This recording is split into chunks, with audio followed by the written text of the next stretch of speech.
তো hi guys, welcome back to a channel, welcome to a new blog. তো আগামীকাল হচ্ছে গণেশ পুজো, তাই এখন বেরোচ্ছি কেনাকাটা করতে। এবারে যেমন আগের ব্লগে বললাম একটু অল্প করে এবারে পুজো হবে, সেরকম ধুমধাম করে কিছু হবে না, তাই অল্প কিছু আয়োজনের জন্য এখন বেরোচ্ছি কেনাকাটা করে আনার জন্য।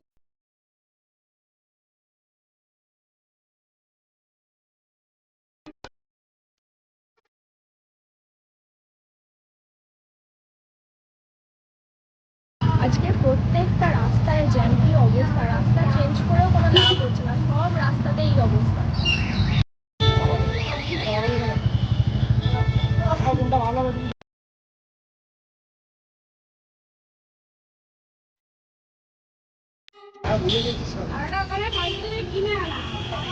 আজকে মালার আকাশ ছোঁয়া দাম। কোনো মিষ্টির দোকানে লাড্ডু অবধি আজকে ছিল না, অত ফিল্মিং আমি করতে পারিনি, রাস্তায় এত ভিড় ছিল। লাস্টে মিয়মোড়েতে ঢুকে 5টা লাড্ডু নিয়ে নিলাম। এই যে এখানে কেনাকাটা হলো আমার কমপ্লিট, এবার যাব বাড়ির দিকে। এবারে এত ভালো ভালো প্যান্ডেল হয়েছে গণেশ পুজো উপলক্ষে হাওড়াতে, দেখলে মনে হচ্ছে দেখেই যাই দাঁড়িয়ে। আমি একটা পার্ট আমি ব্লগে ক্যাপচার করতে পারিনি, বাট বাড়ি থেকে তোমাদের দেখাচ্ছি। আমি নিজেই খেয়াল করিনি, আমি তো দেখে অবাকই হয়ে গেলাম। প্রতিবারে হাটকে কিছু না কিছু হয়েই থাকে, এবারে হয়েছে ডেয়ারি মিল্কটা। ফার্স্টে আমি খেয়াল করিনি, তারপরে দেখছি ডেয়ারি মিল্কের হয়তো নতুন লঞ্চ হয়েছে, বাট আমার জানা ছিল না। যারা জানো না তাদেরকে কী করে বলতে হয়, এটা কিনে শিখে ফেলতে পারো। আমি খুব ইমপ্রেসড এই ডেয়ারি মিল্কটার জন্য। জানিও তো আমাকে, যারা জানো এরকম ভাষার উপরে লঞ্চ হয়েছে কিনা ডেয়ারি মিল্কের কিছু। সেখানে হচ্ছে এখানে ভাষাটা অ্যাকচুয়ালি। আমার হেয়ারস্টাইলটাও দেখো না, বিশাল খারাপ হয়ে গেছে আমার হেয়ারস্টাইল। আর রাস্তায় আজকে যা ভিড় তোমাদের তো দেখালাম, অবস্থা খুবই খারাপ।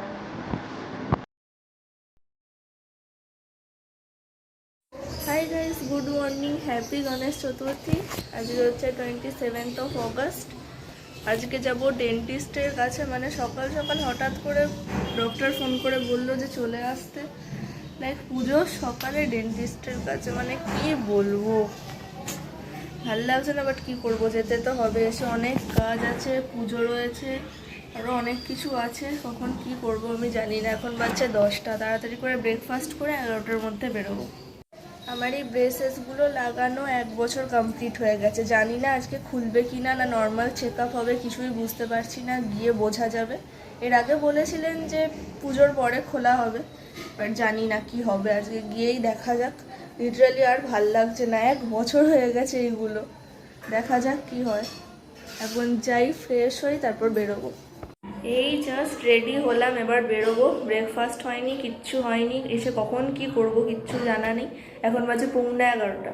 আর সাডেন এরকম এমার্জেন্সি প্ল্যানগুলো হলে না বড্ড মানে ঘেটে যাই আমি।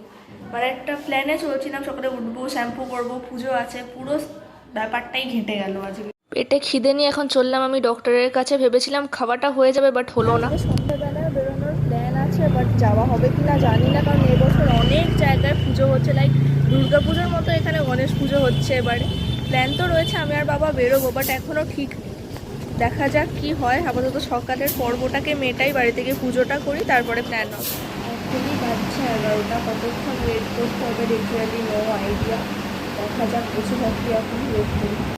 ডক্টরদের তো ইমপাংচুয়ালিটি একদম বলিহারি যাই। বসেই রয়েছি, বললো 10টার মধ্যে এসে যাবো, তাড়াহুড়ো করে এলাম, তারই দেখানি। জাস্ট এই নিচের ওয়্যারটাকে চেঞ্জ করলো, ভাবলাম হয়তো আজকেই খুলে দেবে, পুজোর সময় দিব্যি একদম মস্তিতে থাকবো, বাট সেটা হলো না। যাই হোক, কী করা যাবে, এখনও এটা 1-2 মাস থাকবে, ডক্টর বললেন যেটা, সেটা মেনেই চলতে হবে। 1 বছর তো হয়েই গেল, এখন সেরকম অসুবিধা হয় না। প্রথম প্রথম খুব অসুবিধা হতো, এখন পুরোপুরি হ্যাবিট হয়ে গেছে ব্যাপারটা। গণেশ পূজার একটু বৃষ্টি হবে না, এটা কখনোই হয় না। তো মেঘ করছে, এখন বাড়ি যাব, স্নান করব, ঠাকুরকে ফল মিষ্টিগুলো দেবো, কালকে যেগুলো আনলাম সেগুলো করব। ওয়েদারের কি অবস্থা, পুরো কালো মেঘ, পুরো কালো মেঘ। আমি বেরোবো আর বৃষ্টি হবে না, এরকমটা কখনো হয় না। আগের ব্লগেও বলছিলাম যে আমি বেরোলেই বৃষ্টি হয়, আজকেও সেম। এই অবস্থা, এখানে কতক্ষণ ফেসে দাঁড়িয়ে থাকতে হবে জানা নেই। আর এরকম বৃষ্টি একবার নামা মানে এখন চলতেই থাকবে, জানলাম। সব কাজের হলো আমার দেরি, কিছু করারও ছিল না, এত জোরে বৃষ্টি পড়ছিল, সাথে ছাতাও ছিল না। আর বাইকে থাকলে তো ছাতাও কোনো কিছু মানে না, পুরো ভিজিয়ে দেয় এমন অবস্থা। এখন আমার জীবনের প্রত্যেকটা সেকেন্ড হচ্ছে মূল্যবান, তাই তাড়াতাড়ি বললাম বাবাকে চলো, আর দাঁড়ালে হবে না, সব কাজের লেট হয়ে গেলে ম্যানেজ করতে পারবো না। তখন অলরেডি 1:30 বাজে, শুভ মুহূর্ত ছেড়ে গিয়েছিল, এবারে আর শুভ মুহূর্তে আমি দিতে পারলাম না ঠাকুরকে। এই জাস্ট স্নান সেরে উঠলাম, গণেশকেও মিষ্টি ফল সব দিয়ে দিয়েছি, পুজোও আমার কমপ্লিট। এবারে আর সাজিনি, কারণ সন্ধেবেলায় আবার বেরোতে হবে, সাজবো। সকালবেলা সাজা আবার সন্ধেবেলা সাজা, আর আজকে যা গরম এখানে কি বলবো, একবার রোদ উঠছে একবার বৃষ্টি হচ্ছে, ওয়েদারের অবস্থা খুবই খারাপ। তাই সকালবেলা আর সাজা গোজার হেডেকটাকে নিয়ে নিই, সন্ধেবেলা একেবারে মেকআপ করে রিলস শ্যুট করে তারপর বেরোবো। এই যে আমার গান্নু। লাঞ্চে সিম্পলসা মেনু হয়েছিল, নিরামিষ আলুর দম আর ফ্রায়েড রাইস।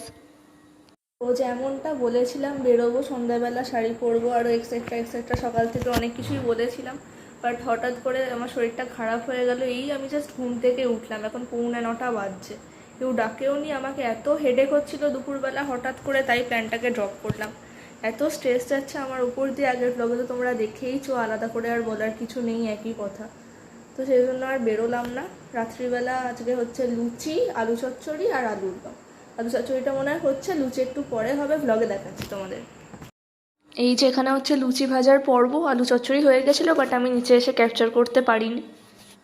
এই যে রাত্রেও একদম সিম্পলসা মেনু, আমি আলু চচ্চড়ি খাই না, তাই আলুর দম মিষ্টি আর লুচি। এই যে এখানে আলু চচ্চড়ি আগে আমি খেতাম, এখন একদমই পাতে নিই না, তাই আলাদা করে দেখালাম। খাওয়া নিয়ে খুব নাখড়া। সো এই ছিল আজকে একটা সিম্পল সা ব্লগ, কীরম লাগলো অবশ্যই জানাবে। জানি আজকের ব্লগে সেরকম কিছুই ছিল না, বাট ইচ্ছা হলো আজকের দিনটা একটু তোমাদের সাথে শেয়ার করি, নিজের মনটাও ভালো হবে প্লাস তোমাদেরও ভালো লাগবে। সো দেখা হচ্ছে আবার নেক্সট একটা নিউ ব্লগের সাথে, টিল দেন বাই।